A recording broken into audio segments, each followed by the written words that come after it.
Hi guys! So for today's video, nandito nga kami sa Taki Twins kasi nga naglambing na naman yung nanay ko at itreat ko naman daw sila. Doon ka nga sa far away.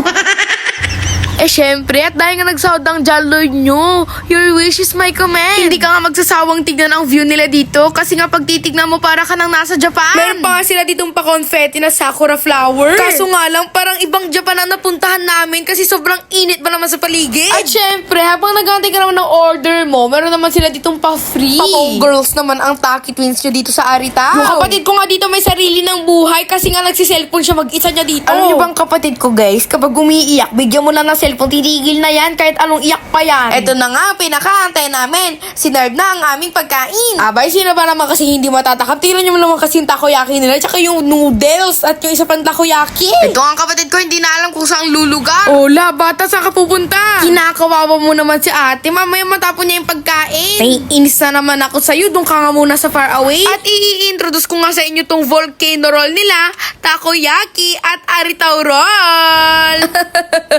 Tingin pa lang, sobrang sarap na. Eto na, ang exciting part, ang pagkain ng takoyaki. Eto, namnamin mo, ang sarap. FYI, ako na nga nag-treat sa kanila. Ako pag ginawa nilang driver. Paano ba naman kasi? Yung isa nasa pwesto, yung isa naman nasa bahay. Mag-adjust naman kayo kahit papaano, uy. Ginamit nga kasi ng nanay ko nagpa-check up kanina yung sasakyan. Eh kaso, binalik agad, tas pinark. Tapos, nung pagkapark, tinakpan agad ng car cover. Halatang ayaw talaga mag-drive. Abay ka ba naman, kumati ang buong katawan mo dahil nga sinumpong siya ng allergy. Isa pa tong takoyaki na to, sobrang sarap, napaka-creamy. Wait, there's more. Meron pa akong chismis sa inyo. Pinas forward ko na nga dyan kasi sobrang tagal ko talaga kumain. Napapansin niyo bang paggamit ko ng chopstick? Ay, hindi po talaga ako marunong humawak ng chopstick. Easy mode lock lang po ito. Ha? Ano sinasabi mong easy lock mode dyan? Diyos ko, nag-invento ka na naman eh. Pati kayo, maingit sa iniinom kong royal. Royal? Na malamig? Plus takoyaki? Ano ang kakalabasan? Malamang ano pa ba? Di perfect combination. Sa ngayon, pwedeng maingit ka muna. Ako muna magpapakasaya dito dahil ikaw palagi kang nagpapakasaya dyan. Okay, masyado magalingan sa paghawak ko ng chopstick. Guys, hindi talaga ako nag-aaral kung paano yan hawakan. Ano? Mahirap hawakan? Diyos ko, dali-dali lang hawakan. Baka ang ibig mong sabihin, mahirap gamitin. Ay, mautak ako sa part na yan, hindi mo ko maiisahan. Ano? Mautak ako?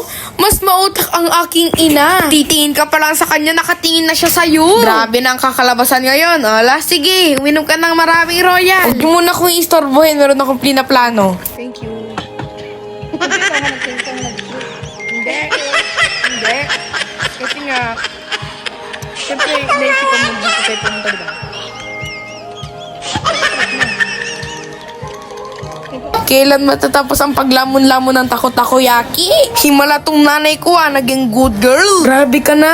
Ano akala mo dito bahay natin? Yung nanay ko nga dito ayaw magpa-video kaya daw si ate na lang ang videohan ko, sabi ni mama. Naku ate, huwag ka nang mahiya. No ba? Ako lang to. Paalis na nga sana kami dito kaso nga pala meron pa palang pinahabol si mama na order dito. May skonyelo nga to na may leche flan at sobrang creamy kaya naubos namin lahat.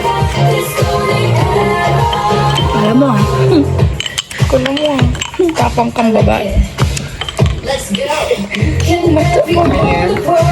Kaya pala ang sakit-sakit ng pisngi ko. Ganito palang pinagdaanan niya kanina. Ah!